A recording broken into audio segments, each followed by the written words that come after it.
A pyramid built with blocks weighing more than elephants stands perfectly aligned after 4,000 years. Without steel tools or modern machinery, ancient engineers created monuments that seem to defy possibility.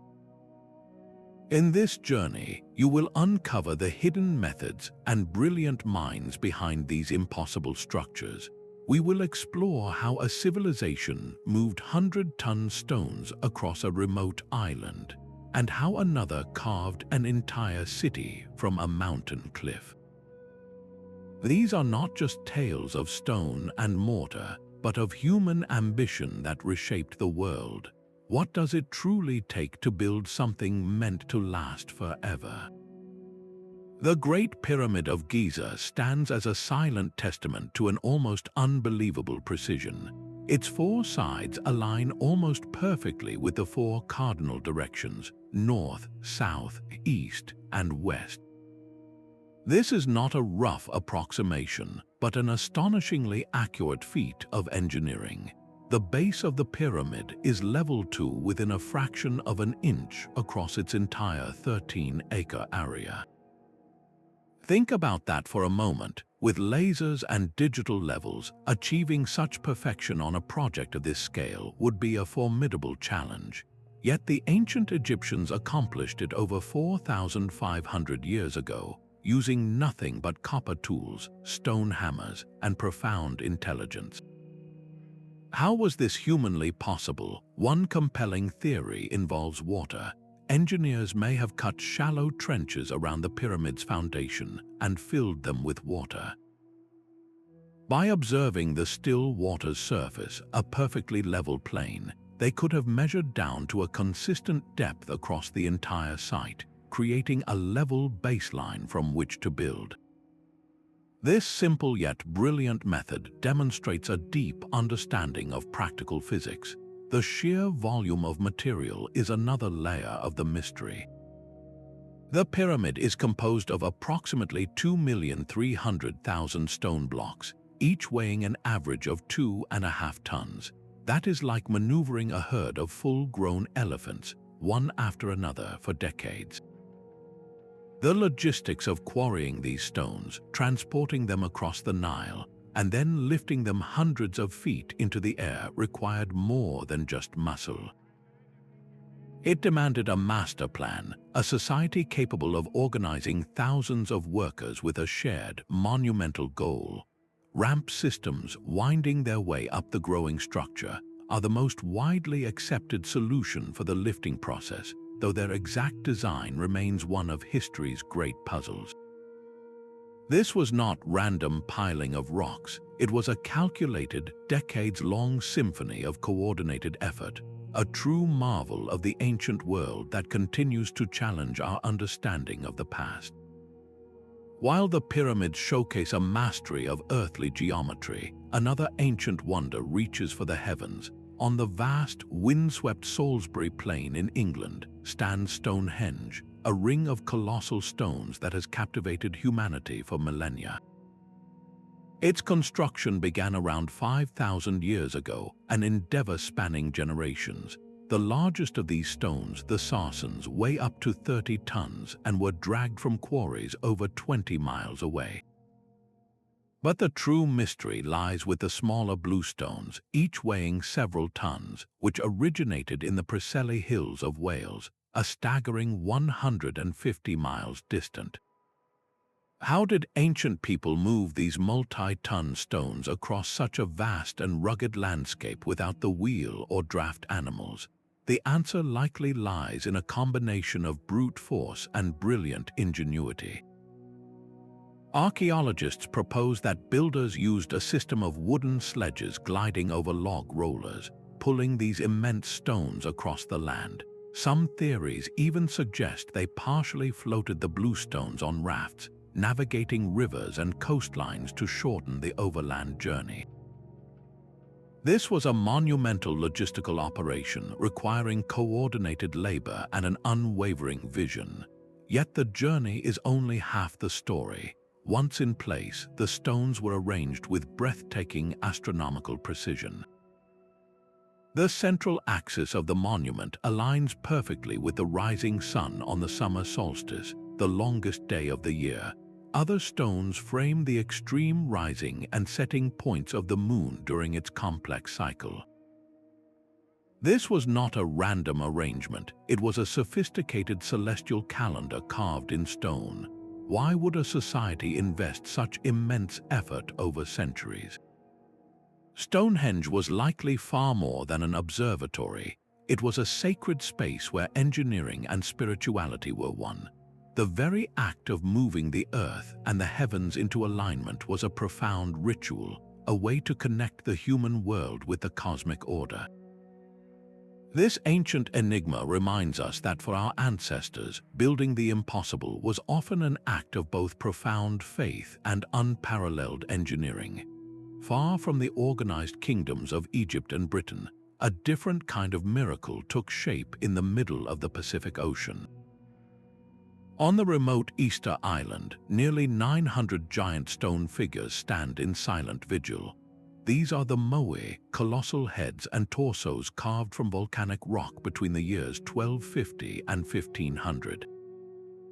They were sculpted from a single quarry using simple stone tools called toki, and some of these statues weigh an incredible 80 tons. That is heavier than a fully loaded semi-truck. After being carved, they faced a journey just as daunting as their creation. Each multi-ton monolith had to be transported for miles across the island's rugged, hilly terrain, a task accomplished without wheels, without metal, and without large animals to pull them. So how did they move these giants? Recent experiments suggest a surprisingly dynamic method. By carefully rocking the statues from side to side with ropes, teams of people could have essentially made the moai walk to their final destinations. This walking theory paints a vivid picture of coordinated human effort, a rhythmic, collective dance that brought the stone giants to life and marched them across the land. But this immense effort begs a deeper question. What powerful force compelled the Rapa Nui people to dedicate generations to this backbreaking work? The answer lies not in practical need, but in profound cultural belief. The moai were not mere monuments, they were considered the living faces of revered ancestral chiefs.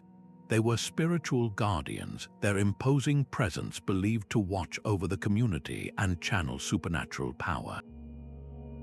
This deep-seated faith provided the fuel for an engineering marvel born in complete isolation, a testament to the universal human drive to build the impossible for a purpose greater than ourselves. High in the Andes Mountains, a city of stone clings to a razor-sharp ridge, shrouded in clouds. Machu Picchu is a masterpiece of integration, where human ambition did not conquer the mountain but danced with it. Built by the Inca around the year 1450, its structures are assembled from granite blocks so precisely cut that a knife blade cannot be inserted between them. This perfect fit was achieved without mortar, using only bronze tools and stone hammers. The result is a city that has withstood centuries of powerful earthquakes, its stones simply dancing and settling back into place when the earth trembles, a feat modern mortar-bound construction often fails to achieve. But how did they get these stones here? The granite was quarried from sites on the mountain itself, a process of carving and transporting that required immense manpower and ingenious logistics. Some of the largest stones were likely dragged on earthen ramps or rolled on stone cylinders, a slow and deliberate procession up the steep slopes, yet the engineering genius extends far beyond the buildings themselves. The entire mountainside is sculpted into hundreds of terraces. These were not just flat spaces for farming, though they provided vital food for the city's inhabitants. They were a profound geological solution. By creating a series of stepped layers, Inca engineers prevented the incredibly steep and unstable slopes from collapsing under the weight of the city and the torrential rains. Each terrace was built with deep layers of stone, gravel, and sand, acting as a giant sponge and drainage system that channeled water away, preventing erosion and landslides. This was a deep understanding of hydrology and soil mechanics applied on a grand scale. So why build here in such a breathtakingly inaccessible place? The sheer difficulty was likely the point. Machu Picchu was probably a royal estate or a sacred religious retreat, a place set apart from the ordinary world. Its location, high in the clouds, brought its inhabitants closer to the sun and mountain deities the Inca revered. Every aspect of its design reflects a philosophy of harmony, a belief that architecture should not disrupt the natural world, but become an extension of it. This synergy between environment and design forces us to ask a deeper question. How did other cultures turn their unique surroundings from an obstacle into their greatest building partner? The philosophy of harmony seen at Machu Picchu stands in stark contrast to another ancient ambition, one that sought not to blend with nature, but to dominate it entirely. In the heart of Rome, the Colosseum rose as a monument to sheer human will and organizational power. When it was completed in the year 80, this colossal amphitheater could hold an estimated 50,000 spectators, all funneling in and out through a network of 80 numbered entrances. This was a machine for crowds, designed for efficient movement and spectacular entertainment. The secret to its soaring height and open spaces lay in a revolutionary architectural form, the arch. By repeating the arch and its three-dimensional cousin, the vault, Roman engineers created a skeleton of stone that distributed immense weight down to the ground, allowing for multiple tiers of seating without collapsing in on itself. But how did they assemble this stone giant? They employed massive cranes, not powered by engines, but by human strength. Teams of men walked inside enormous wooden treadmills, like hamsters on a wheel, their collective effort turning a winch that, through a complex system of ropes and pulleys, could hoist multi-ton stone blocks high into the air. The engineering marvels extended below the sandy arena floor, a hidden world known as the Hypogeum, a labyrinth of tunnels, chambers, and elevators operated beneath the surface. Here, caged animals, gladiators, and elaborate stage sets were held, waiting for their moment.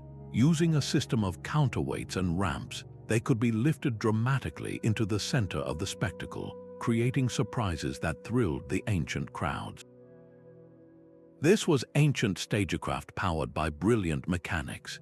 Perhaps the most enduring mystery of the Colosseum is its very endurance. How has it survived for nearly 2,000 years while so many modern structures crumble? The answer is in the very stuff it is made from. Roman engineers developed a special concrete using volcanic ash, lime, and rubble. This mixture, when combined with seawater, triggered a chemical reaction that created a crystal structure stronger than the original components. Incredibly, this concrete not only resisted cracks but actually grew stronger over centuries, healing itself as it aged. This lost recipe represents a pinnacle of material science that we are only now beginning to fully comprehend. The Colosseum was more than a building, it was a statement, a declaration that through ingenuity, logistics, and an unyielding command of resources, humanity could reshape the world on its own terms. Perched high on the rocky Acropolis, the Parthenon gleams as a symbol of perfect harmony. Constructed in a mere 15 years, from 447 to 432 BCE, this temple to the goddess Athena represents a breathtaking fusion of art and engineering. At first glance, its rows of columns appear perfectly straight, but this is a masterful deception. The human eye, viewing such massive parallel lines from a distance, would naturally perceive them to bulge outward in the middle. To correct for this optical illusion, the architects introduced a subtle curve called ingenuity. Each column swells almost imperceptibly, creating a visual effect of perfect straightness and strength. This was not a structural necessity, but an artistic one, a deliberate choice to build for the human experience of seeing. The marble blocks, quarried from Mount Pentelicus over 10 miles away, were shaped with nothing but hand tools. Iron clamps sealed in molten lead to prevent rust locked the massive stones together. The true marvel, however, lies in the joints. The masons carved each block with such incredible geometric precision that they fit together without any mortar at all. A knife blade could not slip between them.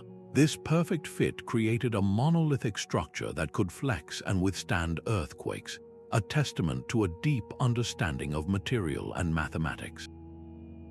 Why would a society invest such painstaking effort into invisible details? For the ancient Greeks, beauty was not an afterthought. It was a fundamental principle of existence.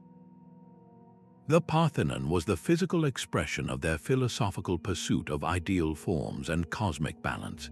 Every calculated curve and seamless joint was a statement that engineering and art were inseparable, that a building should not only stand strong, but also embody truth and harmony. This drive to encode cultural values into stone raises a compelling question.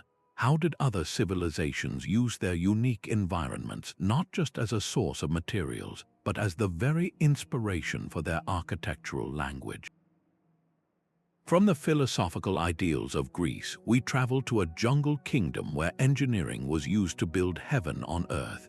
In the heart of Cambodia, the spires of Angkor Wat pierce the horizon, a stone representation of the Hindu cosmos. Constructed in the early 12th century as a tribute to the god Vishnu, this is the largest religious monument ever built, a city of gods carved from stone. The entire complex is a massive-scale model of the universe. Its central towers represent the peaks of Mount Meru, the mythical home of the gods, while the vast moat surrounding it is not for defense, but symbolizes the cosmic ocean at the dawn of creation. Every stone was laid with divine intention, a physical prayer on an unimaginable scale. The sheer volume of material is staggering.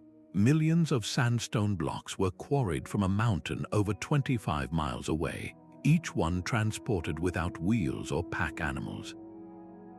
How did they move such a colossal amount of stone? The Khmer engineers turned nature itself into their construction highway. They dug an extensive network of canals, patiently waiting for the annual monsoon rains to fill them. When the floods came, the heavy stone blocks were floated on barges directly to the construction site, a brilliant logistical solution that transformed water from an obstacle into a tool. Once on site, the stones were hoisted into place and the real artistry began. The walls are covered with thousands of square feet of intricate bas-reliefs, depicting epic stories from Hindu mythology. These carvings were executed with such precision and grace that they could not be erased by time. How did artists achieve such flawless detail across such a vast surface? The answer lies in meticulous planning. Evidence suggests the entire site was laid out using an advanced grid system, a giant invisible template that ensured perfect proportion and alignment. This mathematical precision extended to the heavens. The main gate of Angkor Wat is aligned so precisely that on the spring equinox, the sun rises directly over the central tower, a celestial event engineered into the very stones. This was not a coincidence, it was a deliberate fusion of astronomy, architecture, and faith. The temple was a machine for connecting the human world with the divine, a place where the cycles of the cosmos were mirrored in stone and shadow. This profound unity of purpose makes you wonder what other cultures saw their landscape not just as a source of stone, but as a living part of their spiritual and architectural vision. A city so grand its founders remain nameless, its true purpose lost to the jungle. This is Teotihuacan, a metropolis that thrived in central Mexico for centuries, its heart the monumental Avenue of the Dead. Flanked by the colossal Pyramid of the Sun and the elegant Pyramid of the Moon, This central artery was not a street for the living, but a ceremonial pathway leading to the sacred mountains beyond. The Pyramid of the Sun itself is a mountain made by human hands, a staggering pile of over 2 million adobe bricks and rubble all faced with stone. How do you assemble such a structure without beasts of burden or metal tools? The answer was a symphony of simple machines.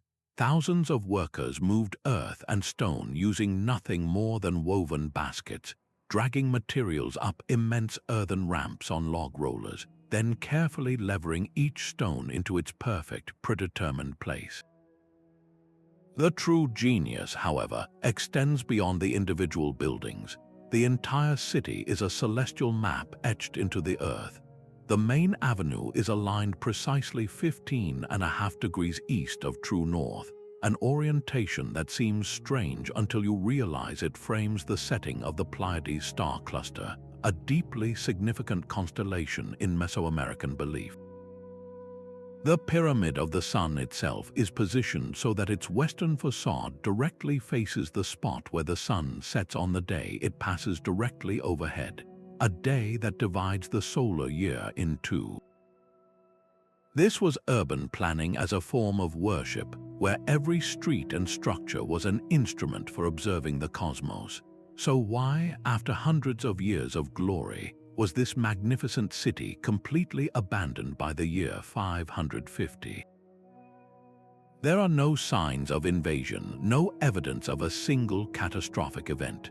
The most likely explanation is a slower, more insidious collapse, perhaps a series of prolonged droughts that broke the social contract, turning cooperation into conflict and causing the people to simply walk away from their stone heavens. Yet the legacy of its anonymous engineers lived on, their architectural principles and celestial alignments profoundly influencing every major culture that followed, from the Maya to the Aztecs, who would later name the ruins and wonder at the giants who must have built them.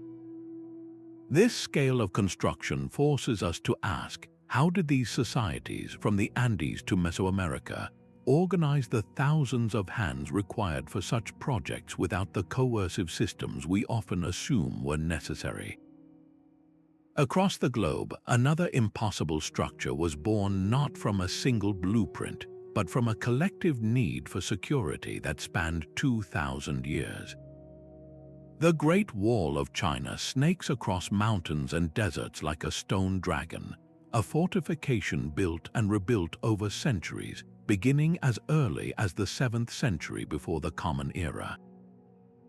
Its most famous sections, constructed during the Ming Dynasty, are a masterclass in adaptive engineering.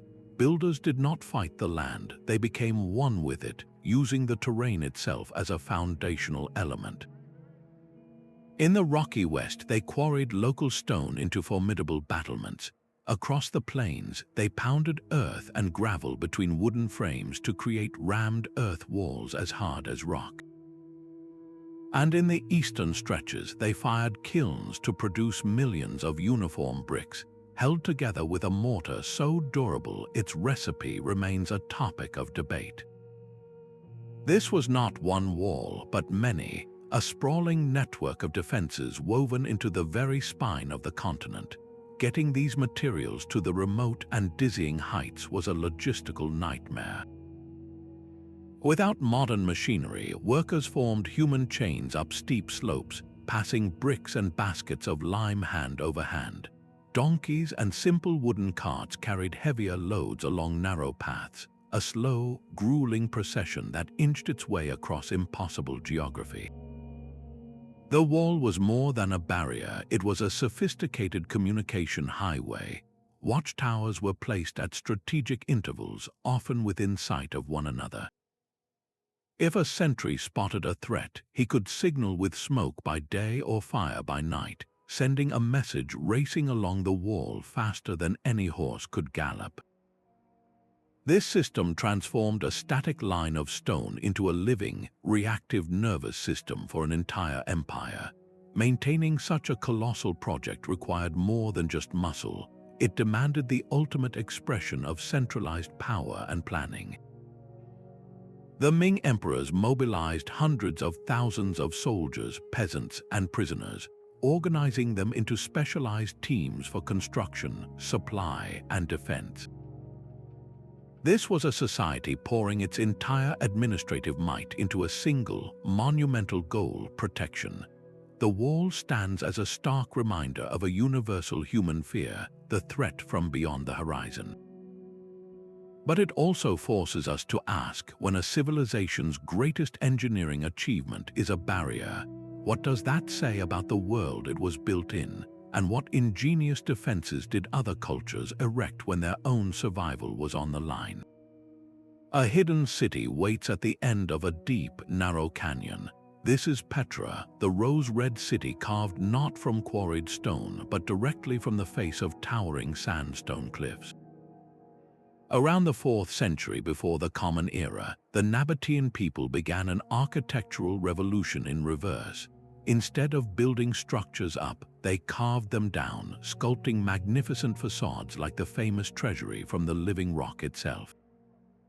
Using iron chisels and hammers, their engineers worked with the natural grain and color of the stone, creating buildings that seemed to grow organically from the canyon walls. This method provided a structural integrity that has lasted for millennia, the mountain itself becoming the monument's foundation and fortress. But the true engineering genius of Petra lies not just in what you see, but in what flows beneath the surface. In a desert landscape prone to violent, sudden flash floods, the Nabateans built a complex water management system that turned a threat into their greatest resource. They carved channels along the sides of the main canyon, the Sick, to divert floodwaters. They constructed dams to control the flow and a network of underground cisterns to store millions of gallons of precious water, supplying a population of thousands in the heart of the arid desert.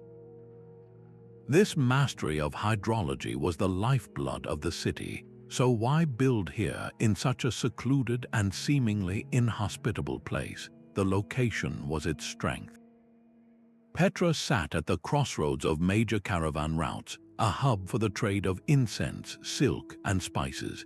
Its hidden, defensible canyon protected its wealth, while its sophisticated water supply made it an oasis for merchants traveling vast distances. The Nabateans did not fight their environment. They listened to it, using their understanding of rock and water to create a thriving metropolis where none should logically exist. Their legacy challenges our very definition of a builder, transforming a desert canyon into a masterpiece of both utility and breathtaking beauty. The desert floor itself becomes a canvas in the stark plains of southern Peru. Here, the Nazca people engineered a mystery on a scale so vast it can only be comprehended from the sky.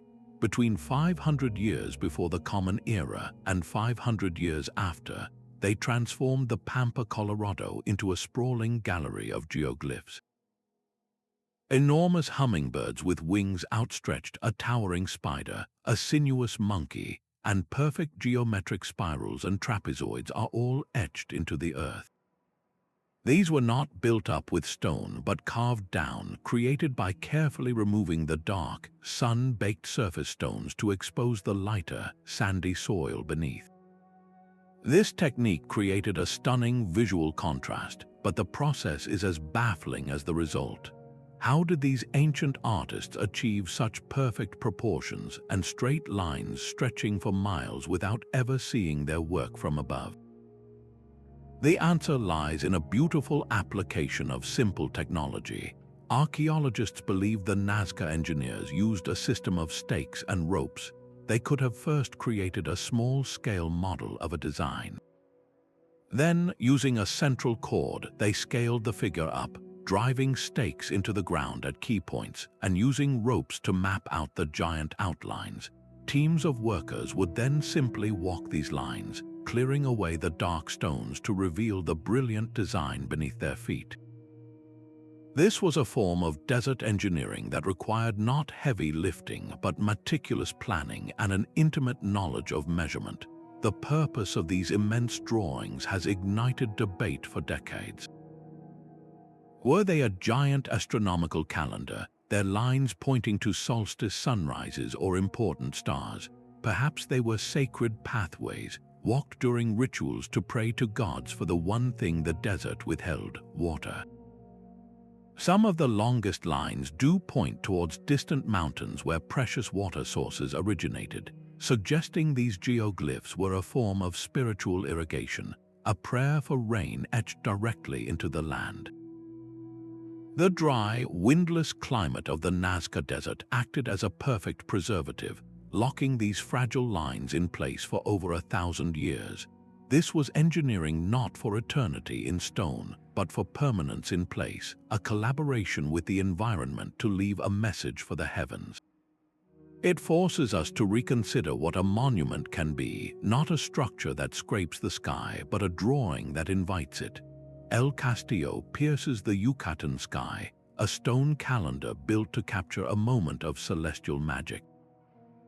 Twice each year, during the spring and fall equinox, the setting sun casts a series of triangular shadows along the northern staircase. These shadows connect with stone serpent heads at the base, creating the breathtaking illusion of a feathered serpent, the god Kukulkan, slithering down from the heavens to the earth. This was no accident of light and shadow. It was a meticulously engineered spectacle. The pyramid's 4 sides each have 91 steps, and with the final platform at the top, they total 365, one for every day of the solar year. Each step was a block in a giant, ticking cosmic clock. To achieve such precision, Maya engineers worked with the local limestone, shaping it with stone tools and finishing the surfaces with stucco to create smooth, sharp angles essential for the shadow play. They mastered the corbeled arch, a technique where each successive stone projects slightly beyond the one below, creating a vaulted space without a keystone. This allowed them to construct the interior temples that lie within the larger pyramid. But the marvels are not only visual. Stand at the base of the Great Pyramid and clap your hands once. The sound does not return as a simple echo, but transforms into the distinct chirp of the sacred Quetzal bird. This acoustic phenomenon was deliberately engineered into the stone, a result of the precise angle and spacing of the steps acting as a diffraction grating for sound waves. It reveals a culture that did not just see their world, but listened to it, understanding that architecture could shape both light and sound to create a multisensory spiritual experience. How did the Maya develop such a profound integration of science and art? Their civilization possessed one of the most sophisticated mathematical systems in the ancient world, including the concept of zero, and their astronomical observations tracked the movements of planets with stunning accuracy over centuries. For them, engineering was a form of prayer, a way to build a bridge between the human and the divine. Their pyramids were not silent tombs, but resonant instruments tuned to the cosmos itself. Silent and eternal, this terracotta legion guards a secret that lay buried for over 2,000 years. In underground pits near the city of Xi'an, an entire army of life-sized soldiers stands in perfect military formation, each one waiting for a command that will never come. They were created around 210 years before the Common Era for China's first emperor, Qin Shi Huang, a man so powerful and so fearful of death that he commanded an entire military to accompany him into the afterlife. The sheer scale is staggering, with estimates suggesting over 8,000 soldiers, along with hundreds of chariots and horses, all crafted from local clay. No two faces are exactly alike, a breathtaking feat of artistry that gives each warrior a distinct personality, from a young recruit to a grizzled veteran. How was such a massive, individualized army even possible? The answer lies in a revolutionary system of mass production that rivals a modern assembly line. Workshops across the empire specialized in different components, using molds to create standard body parts like torsos, legs, and arms. After the pieces were cast, artisans would then hand sculpt the faces, adding unique features, hairstyles, and expressions, transforming a standardized component into an individual. The final, fiery step was the kiln. Each figure was fired at incredibly high temperatures, a delicate process that required perfect control to prevent the clay from cracking or exploding, hardening the earth into an eternal sentinel. This was not just an artistic endeavor, it was a monumental exercise in logistics and management, a symphony of coordinated labor where thousands of artisans worked in unison toward a single, obsessive goal. Why would a society pour such immense resources into something meant to be hidden forever? For Emperor Qin, it was the ultimate expression of power and belief. He unified China in this life, and he intended to rule in the next. This clay army was his insurance policy, a force to protect his spirit and assert his dominion for all eternity. The terracotta warriors stand as a profound testament to the human drive to conquer mortality itself, forcing us to wonder what other breathtaking treasures and what other profound beliefs still lie hidden in the silent earth. Rising from the sun-baked plains of ancient Mesopotamia, a vision of impossible green defied the desert. The legendary Hanging Gardens of Babylon, said to be the grand gesture of King Nebuchadnezzar II for a wife who longed for the verdant hills of her homeland, presented an engineering puzzle wrapped in poetry. To build a lush, multi-tiered garden in such an arid climate required a constant, reliable source of water. Ancient descriptions speak of complex irrigation systems, perhaps using a screw-like device or a chain of buckets to lift water directly from the Euphrates River far below, channeling it to the very top of the structure so it could cascade down through each terraced level. This was not a simple fountain, it was a self-sustaining hydraulic machine. The engineers would have faced the constant threat of water destroying their creation. Their solution was as practical as it was ingenious, constructing the terraces from mud bricks sealed with layers of bitumen, a natural tar that acted as a powerful waterproofing agent, preventing the vital moisture from seeping away and dissolving the very foundations. Yet for all its vivid detail in historical texts, the Hanging Gardens remain archaeology's most tantalizing ghost. No definitive physical evidence has ever been found in the ruins of Babylon. This absence forces a compelling question: was it a real place or the ultimate ancient myth? Perhaps it was both, a story so powerful it blurred the line between a physical achievement and a universal human dream. The legend embodies a profound ambition, the desire to not just survive in a harsh environment, but to transform it, to force the desert itself to bloom through sheer force of innovation and will. It symbolizes a victory of human creativity over natural limitation, a theme that echoes through every impossible monument we have explored. This blend of myth and reality challenges us to look beyond mere stone and mortar, to see the deeper drive that compelled these ancient builders to reach for the sky, carve into mountains, and paint the desert floor, all in an enduring quest to leave a mark that would outlast time itself. The Great Sphinx of Giza is more than a statue, it is a sentinel hewn from the very earth it guards. With the body of a lion and the head of a pharaoh, this colossal figure was not assembled block by block, but revealed. Around 2,500 years before the Common Era, engineers identified a natural limestone outcrop on the Giza Plateau and saw a guardian within the stone. Using simple copper chisels and stone hammers, they carved downward, freeing the massive form from the living bedrock. This subtractive method meant the Sphinx was eternally part of the site, its foundation inseparable from the desert floor.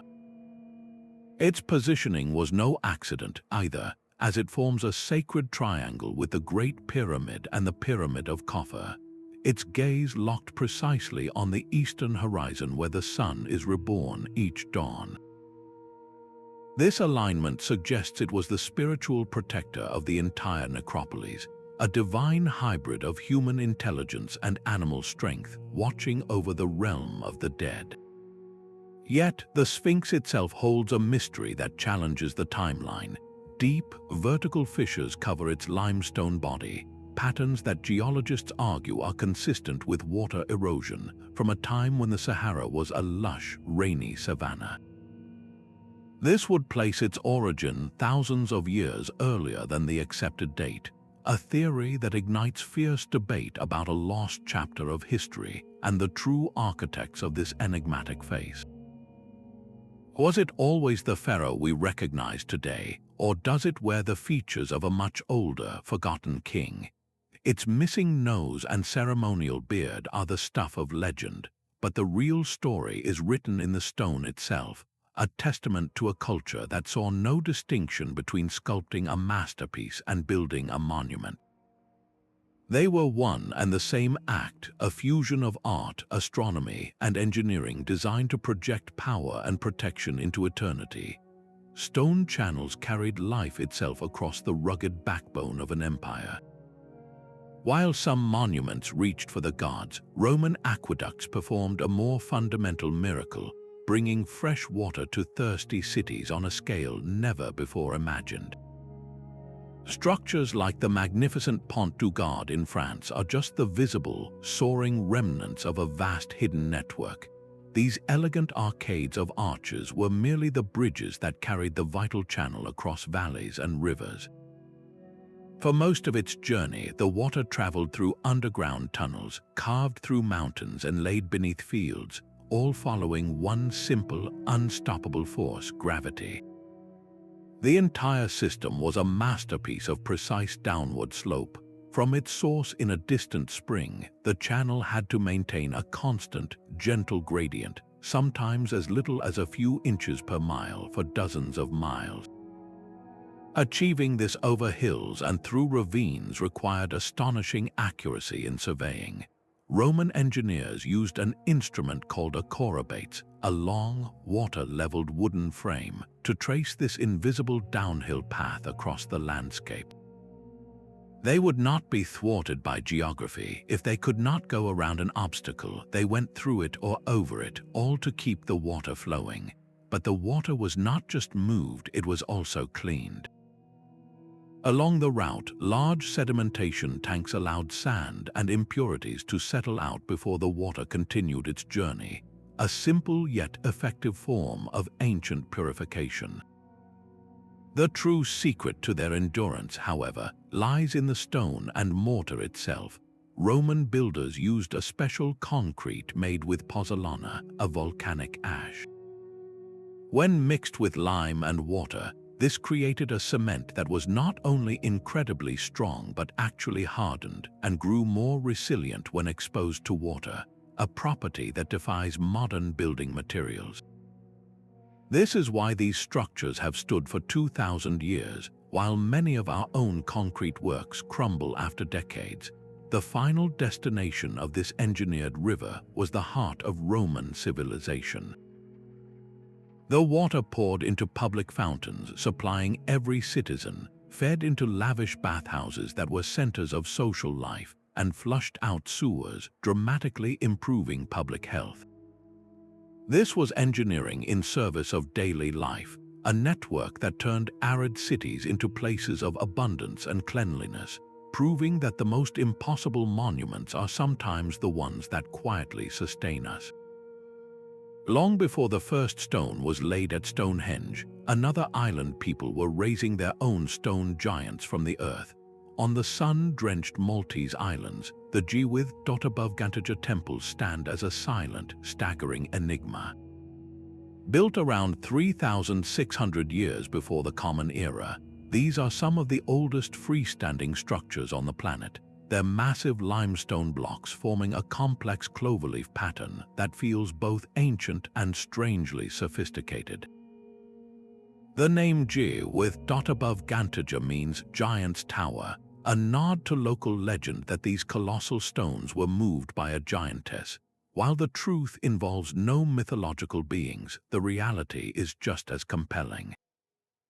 The builders, a society that possessed no metal tools, quarried and transported limestone slabs weighing many tons.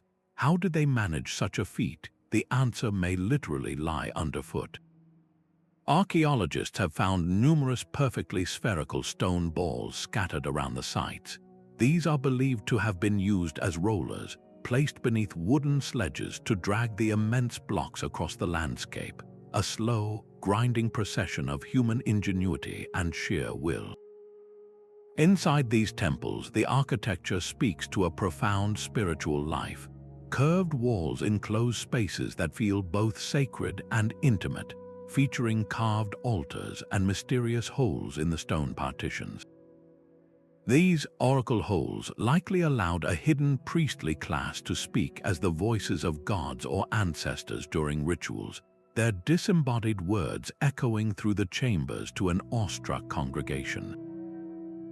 So why would a small, isolated community dedicate generations to such a backbreaking, monumental task? This was not about fortification or royal vanity.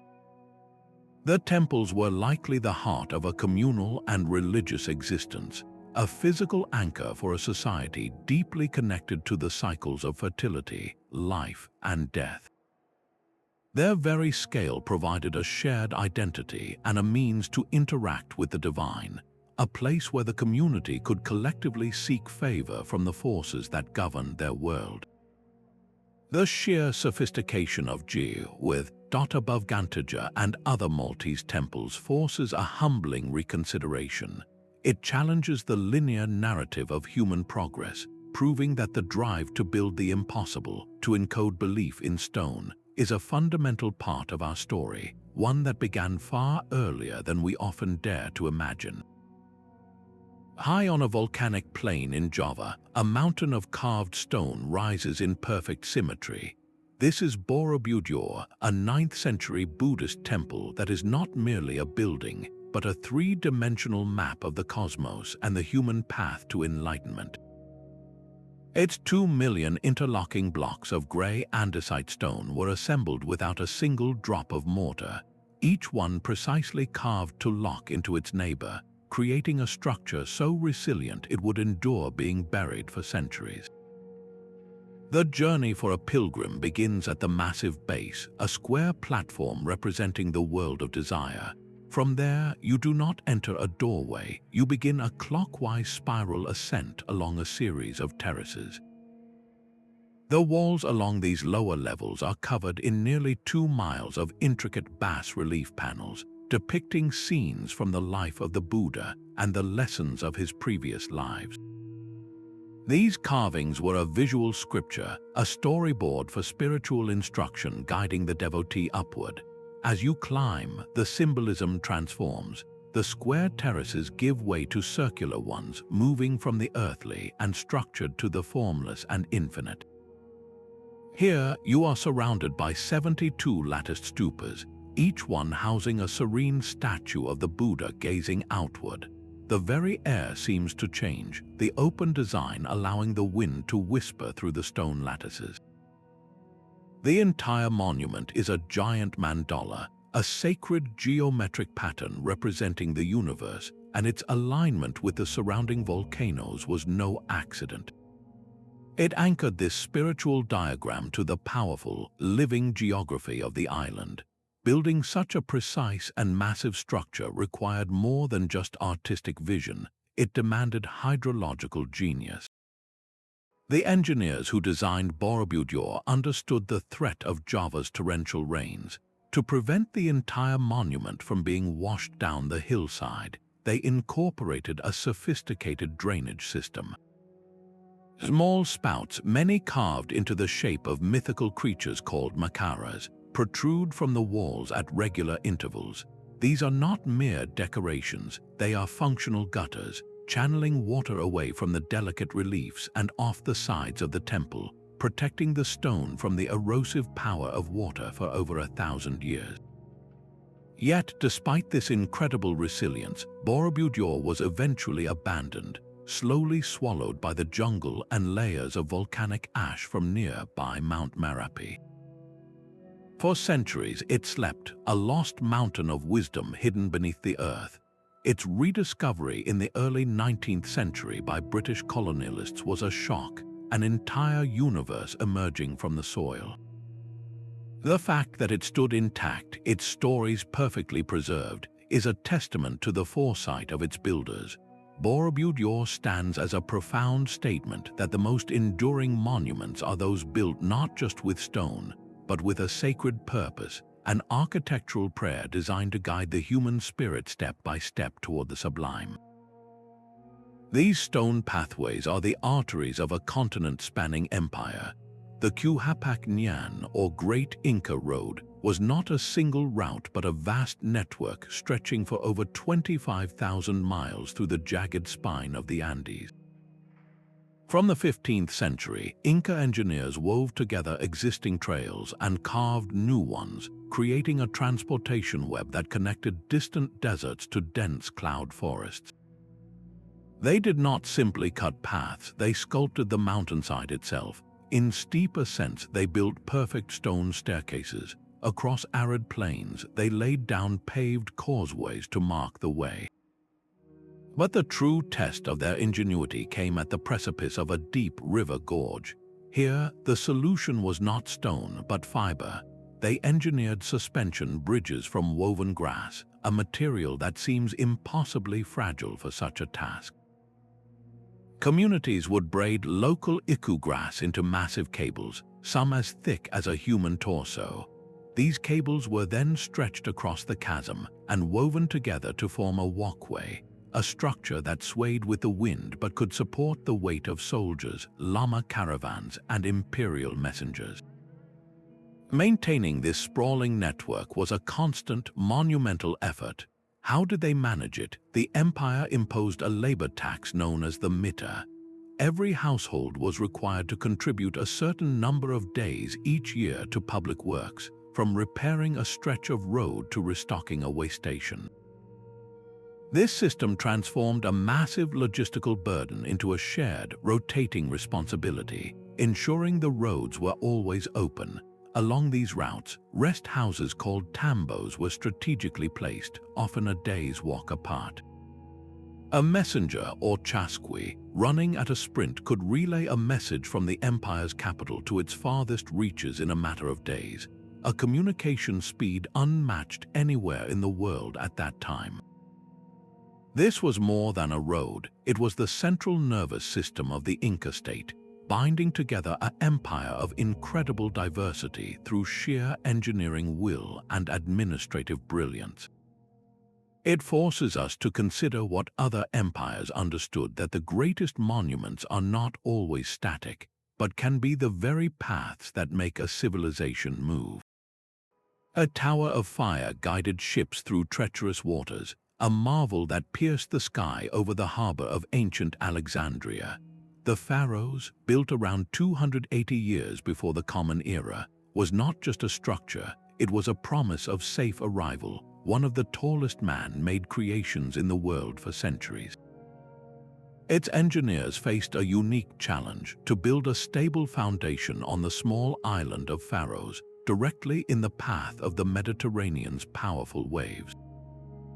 Their solution was to lay massive blocks of stone, some even shaped to interlock, creating a base that could absorb and dissipate the constant pounding of the sea.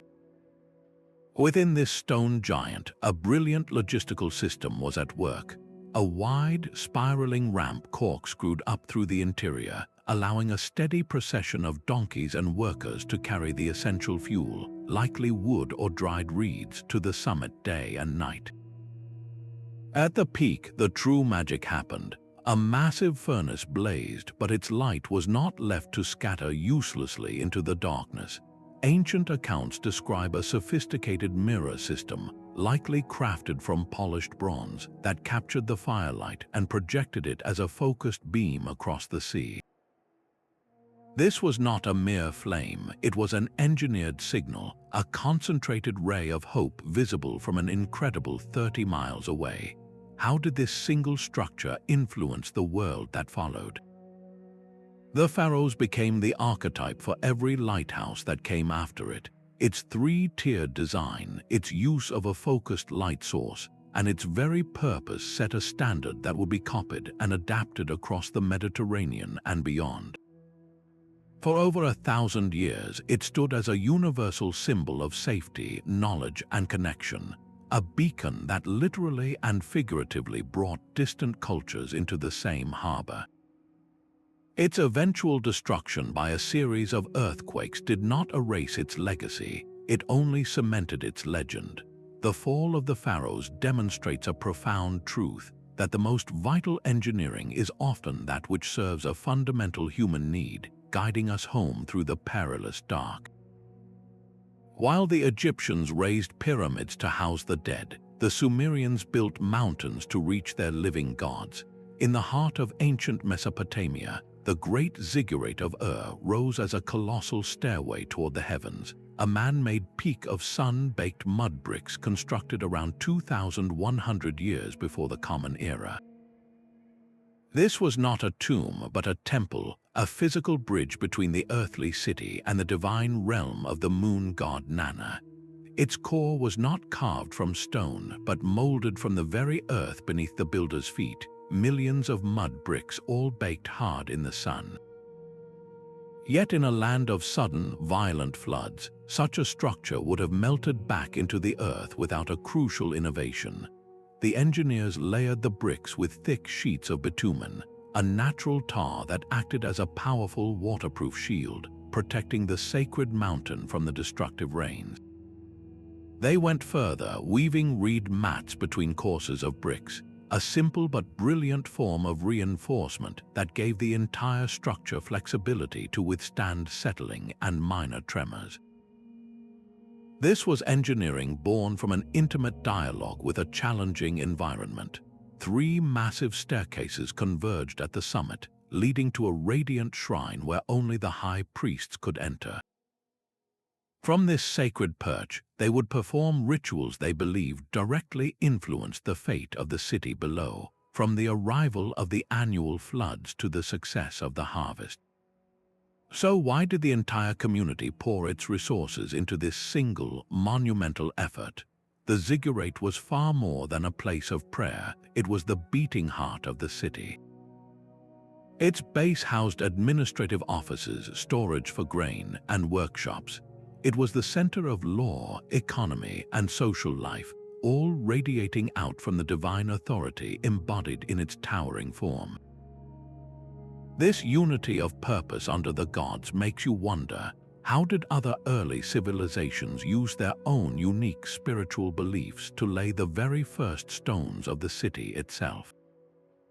Thousands of stones march across the Breton landscape in silent, perfect rows.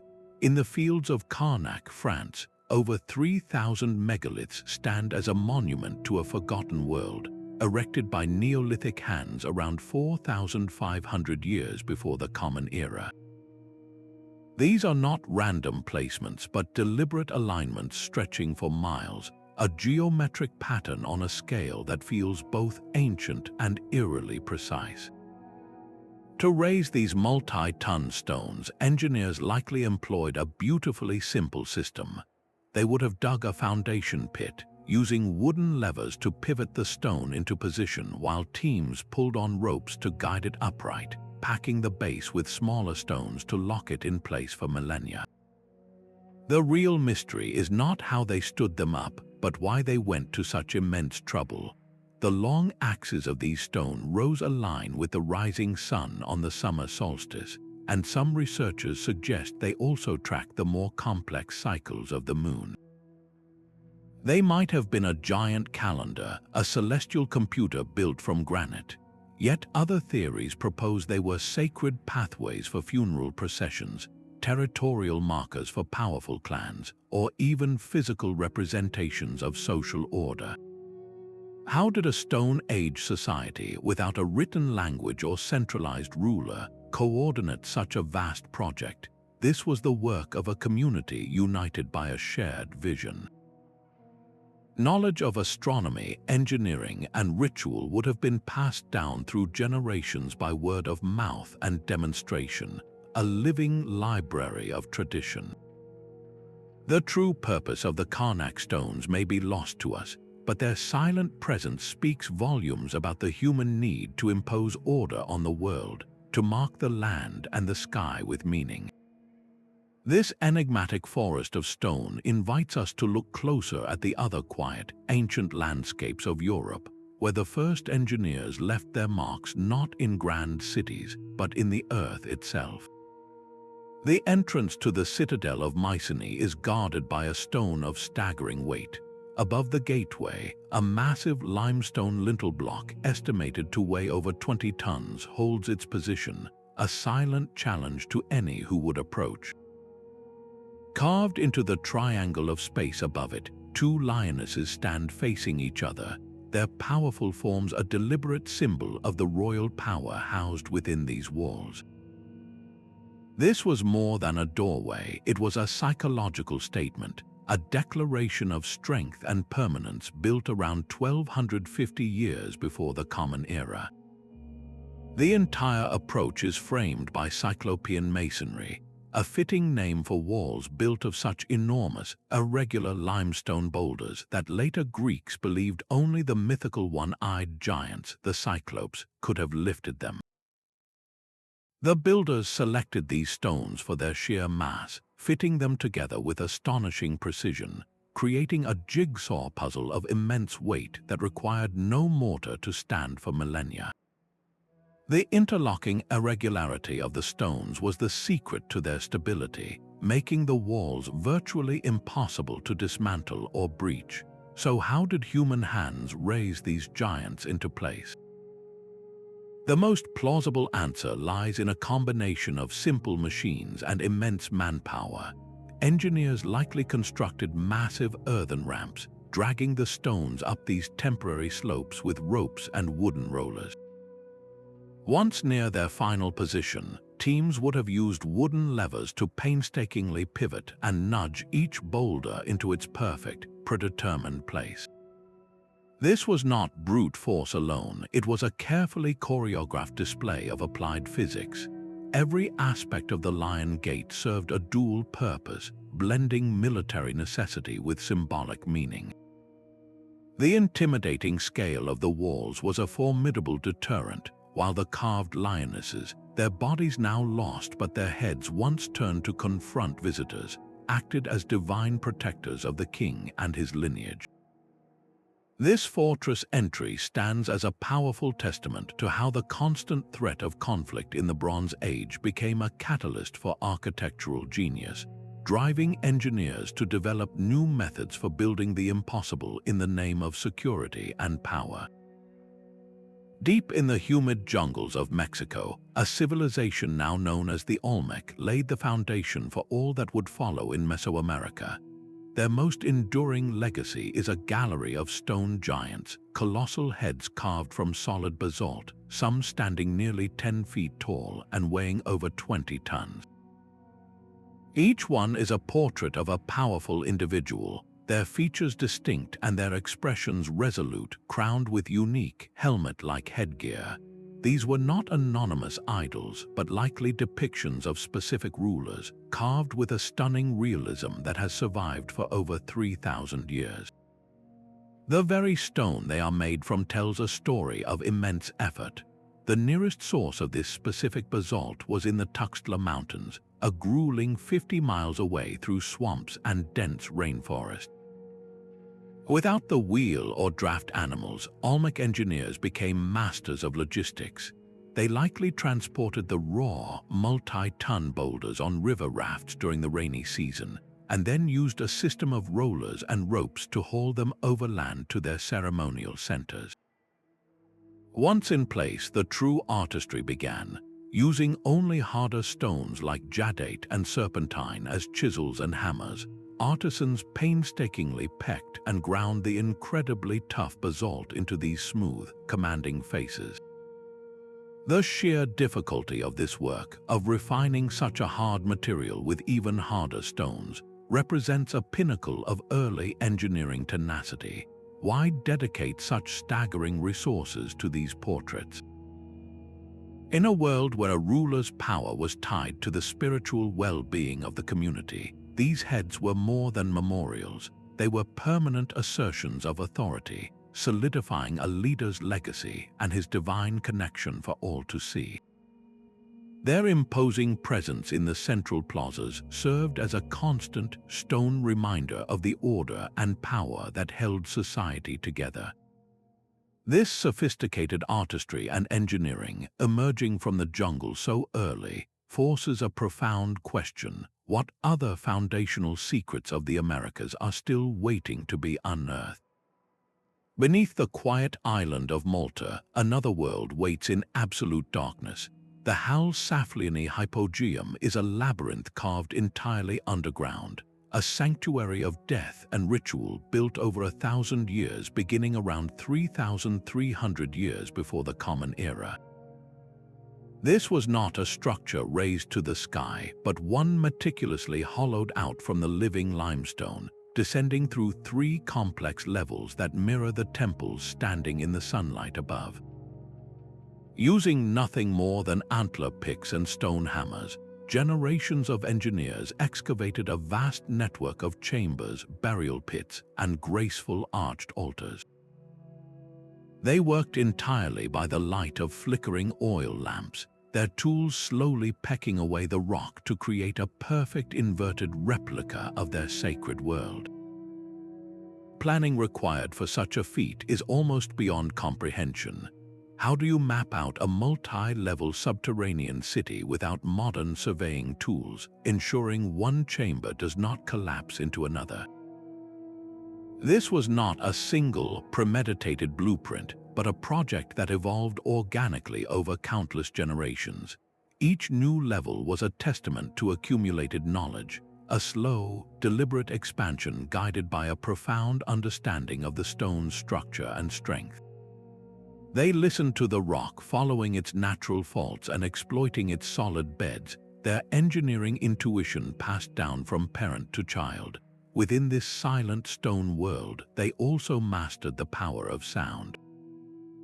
One chamber, known as the Oracle Room, possesses a bizarre acoustic property. A deep voice spoken in certain niches resonates through the entire room, the vibrations felt in the bones, a low hum that seems to emanate from the earth itself. This was no accident. The engineers sculpted the ceiling and walls to create this effect, turning the chamber into a powerful spiritual instrument.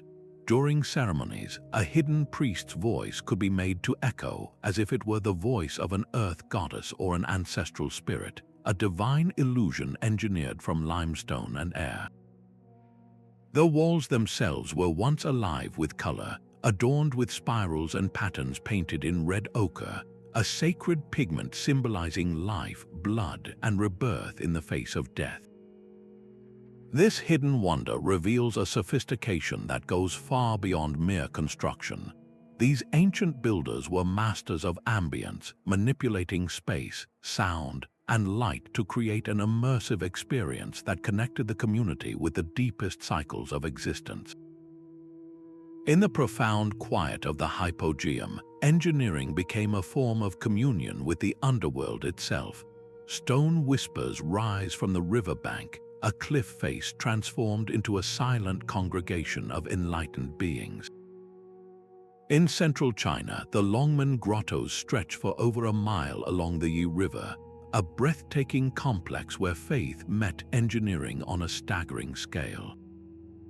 Over a period spanning 3 centuries, from the 5th to the 8th century, countless artisans and engineers carved more than 100,000 Buddha statues and nearly 2,500 caves directly into the limestone cliffs. This was not a single project, but a continuous, evolving act of devotion. Using iron chisels and hammers, they first cut niches and hollowed out caverns, then set to work revealing the serene figures waiting within the stone. The work was sponsored by emperors, nobles, and ordinary families, each cave and statue an act of piety meant to generate spiritual merit.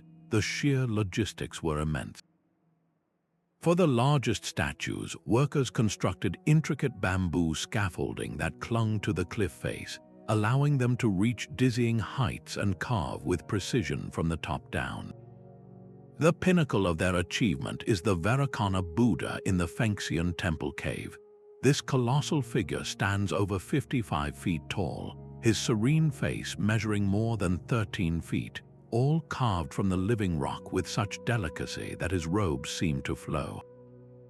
To achieve this, engineers had to carve the entire statue in perfect proportion, a task requiring not only artistic vision, but also a deep understanding of stone's structural integrity to prevent cracking or collapse under its own weight. Why would a civilization pour such immense resources into a cliffside? This was more than art, it was a public declaration of faith and imperial power. By sponsoring these monumental carvings, rulers promoted Buddhism throughout the empire and demonstrated their own devout leadership, solidifying their mandate to rule. The Longmen grottos stand as a powerful testament to a universal truth, that the drive to express belief has consistently been one of the most powerful catalysts for engineering the impossible, uniting communities in a shared vision, etched not just in stone, but in time itself. From the silent caverns of Mortar, we emerge into the vibrant heart of the Guatemalan jungle, where the temples of Tikal pierce the canopy like stone mountains.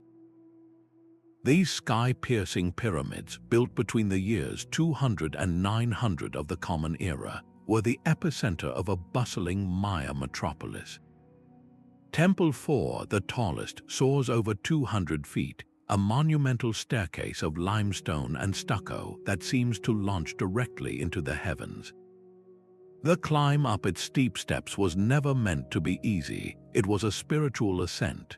Each structure was precisely oriented, its staircase aligned to frame the first appearance of Venus as the morning star, a celestial event the Maya tracked with breathtaking accuracy.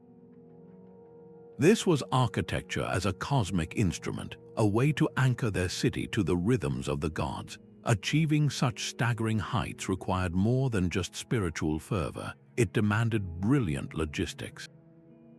Without beasts of burden or the wheel, Maya engineers orchestrated a symphony of human labor. Quarrying the local limestone was only the first step.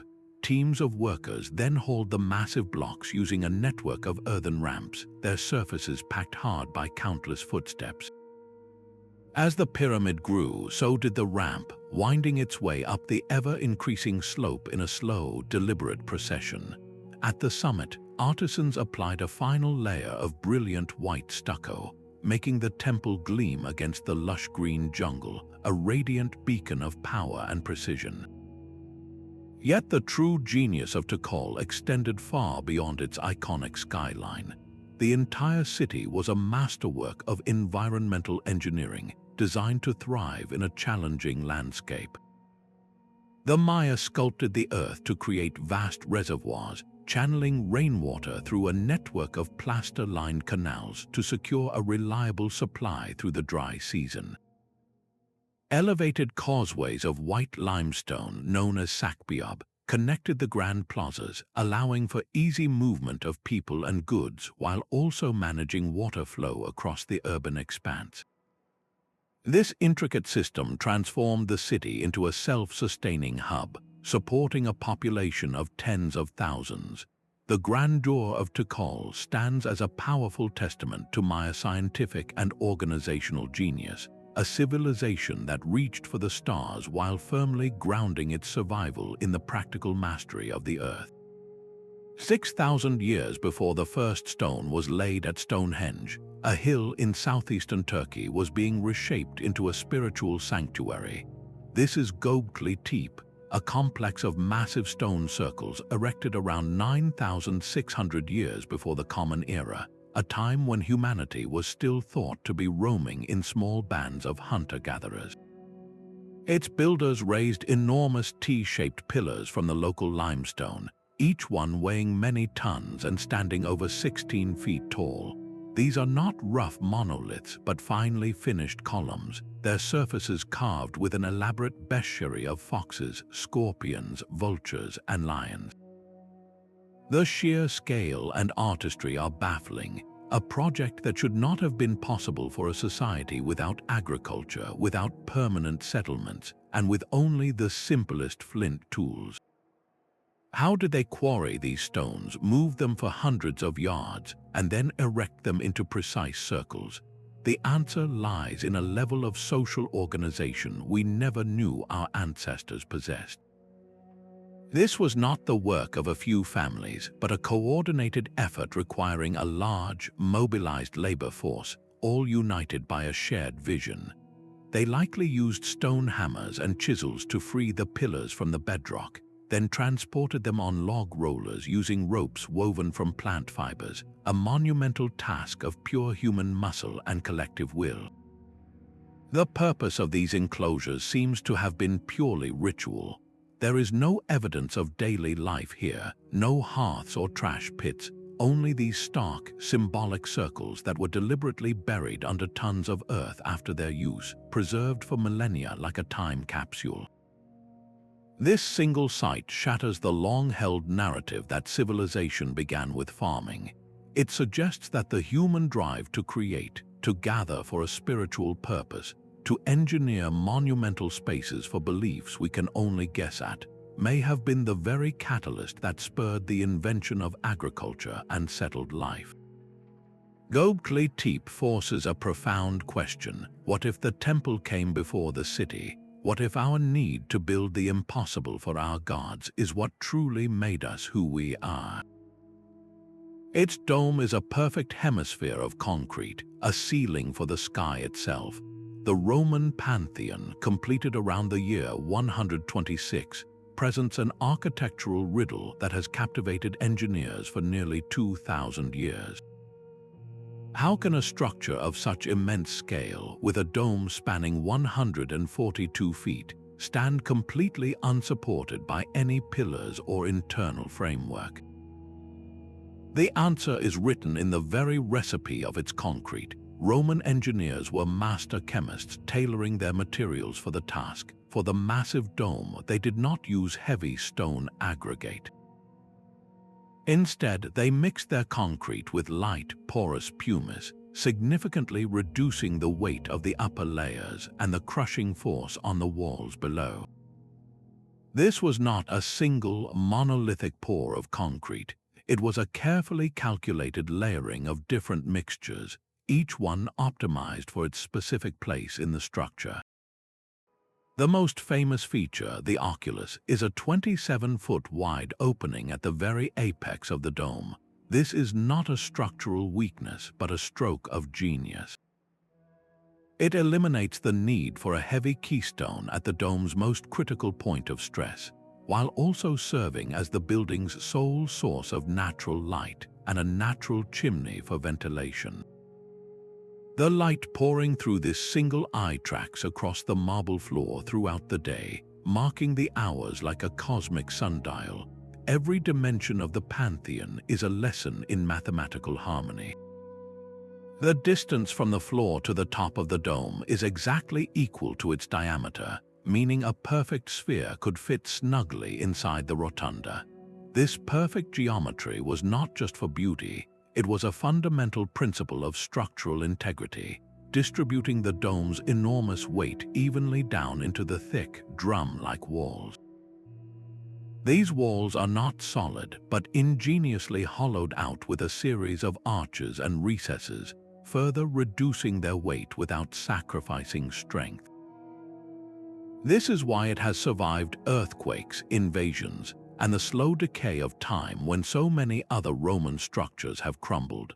The Pantheon is more than a building. It is a frozen idea, a physical manifestation of the Roman ambition to create vast, unified interior spaces that humbled the human spirit and brought the heavens down to earth.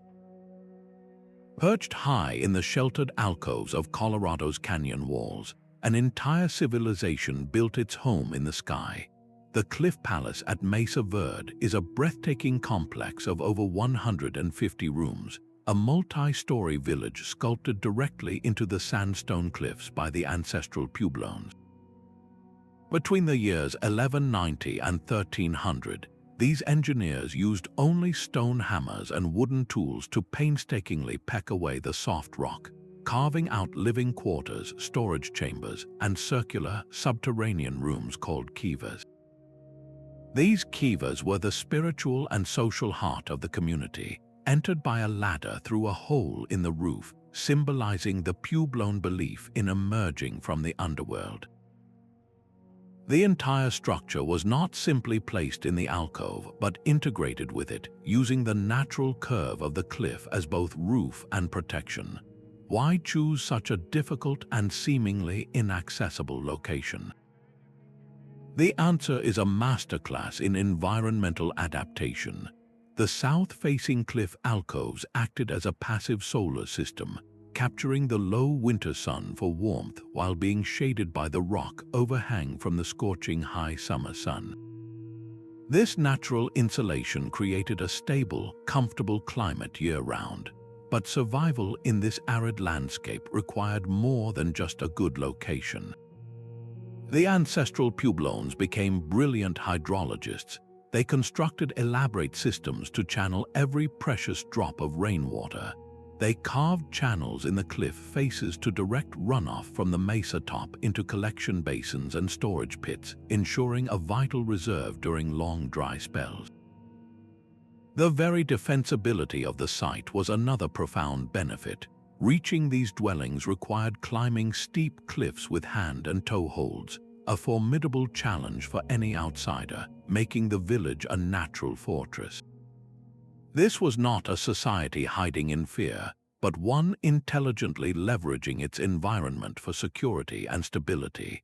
The dwellings of Mesa Verde stand as a powerful testament to a universal truth that the most ingenious engineering often arises not in spite of constraints, but because of them. The need to survive in a challenging world forced a deep, observant relationship with the land, transforming a sheer cliff face not into a barrier but into a sanctuary. A grand staircase leads to a platform built for giants. This is Persepolis, the ceremonial heart of the Persian Empire, a city of stone founded around 518 years before the Common Era.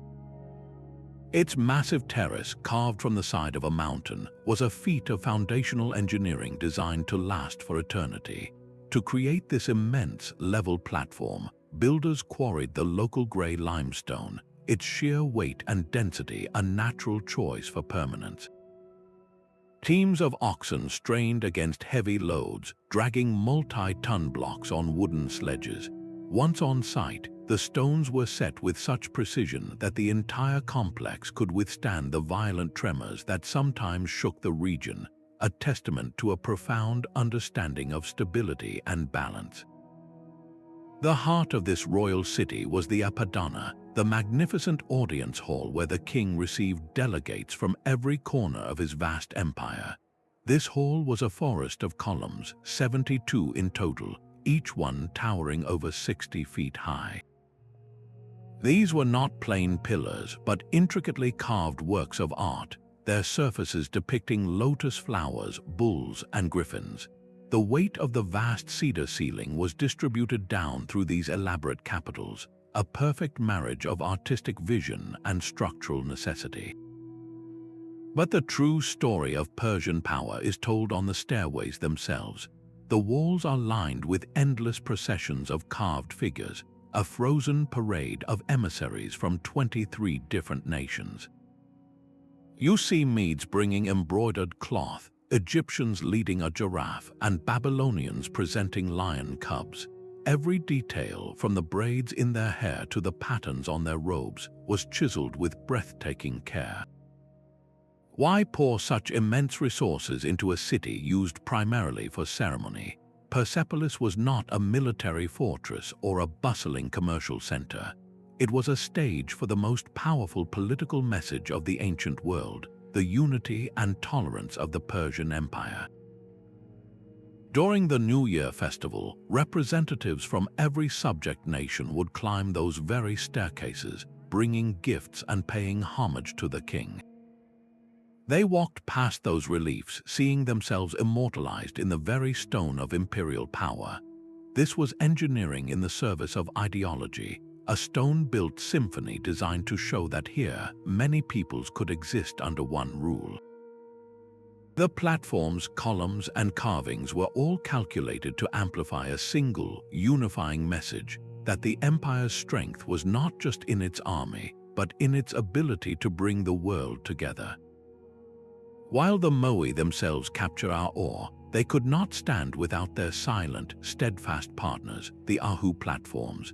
These long, stone altars were the foundations upon which the great statues were raised, and their construction reveals a second, equally brilliant layer of engineering. Each Ahu was built from thousands of basalt stones, carefully selected and fitted together with such precision that mortar was unnecessary. The joints were so tight that they have withstood centuries of pounding coastal waves. To achieve a perfectly level base on the uneven ground, the Rapa Nui engineers employed a beautifully simple method. They dug shallow foundation trenches and filled them with water, using the still surface as a universal level. Then they packed the base with layers of gravel and small stones, creating a stable, draining foundation that prevented the massive platform from shifting or sinking. The placement of each Ahu was a deliberate act of cosmic and social planning. These platforms almost universally faced the sea, but their orientations were far from random. Many align with key astronomical events, such as the solstice sunrises or the rising of specific stars, anchoring the statues to the cycles of the heavens. Others were positioned to demarcate the territories of specific clans, turning the entire coastline into a map of social and spiritual power written in stone. How did a society with only stone tools achieve such geometric perfection? It was the result of communal knowledge honed over generations. The skill of selecting the right stone, of shaping it with basalt hammers, and of fitting each piece into a seamless whole was a sacred craft passed down from master to apprentice. The Ahu and the Moai were not separate projects but two parts of a single, profound vision. The platform rooted the statue to the land and the ancestors, while the statue reached toward the sky and the divine. This holistic approach to building, where engineering served to unite the earth with the cosmos, forces us to see these monuments not as isolated marvels, but as integrated parts of a living landscape, a testament to a culture that saw its world as a unified whole. While the Pantheon celebrated the heavens, another Roman marvel perfected the art of earthly comfort. The Baths of Caracalla were a city within a city, a sprawling complex of luxury and leisure that opened its doors in the year 216. Imagine a place where over 1,600 people could bathe, exercise, and socialize all at once, a monument not to gods or emperors, but to the daily life of the Roman citizen. This was no simple public bath. It was a triumph of urban engineering designed to enchant the senses. The moment you stepped inside, your feet would meet warm marble. This was the magic of the hypocaust system, an ingenious underfloor heating network that transformed the entire experience. In basement chambers, teams of stokers constantly fed wood into massive furnaces. The hot gases from these fires would then circulate through a labyrinth of brick pillars supporting the floors above and through hollow tubes embedded in the walls. This turned the very structure of the building into a radiator, ensuring every room, from the warm tepidarium to the steamy coldarium, was held at the perfect temperature. But how do you supply enough water for 1,600 bathers? The answer flowed from above. A dedicated aqueduct channeled millions of gallons of fresh water daily into enormous reservoirs. Gravity then fed this water through a complex network of lead pipes to the various pools and fountains, while a separate, equally advanced sewer system carried the waste away. This constant, clean flow was the lifeblood of the complex, a feat of hydraulic engineering that would challenge many modern cities. Yet the baths were more than just pools and plumbing. They were a cultural oasis. After a bath, you could wander through sprawling gardens, browse two extensive libraries filled with scrolls, or watch athletes train in the Grand Palestra, the gymnasium. The walls shimmered with multicolored marble imported from across the empire, and the floors told stories with intricate mosaics depicting gods and heroes. Maintaining this paradise required a small army of attendants, from the furnace stokers and water engineers to librarians and masseurs, all coordinated with military precision. The baths of Caracalla were the ultimate public utility, a place where the social, physical, and intellectual needs of a vast population were met under one magnificent engineered roof.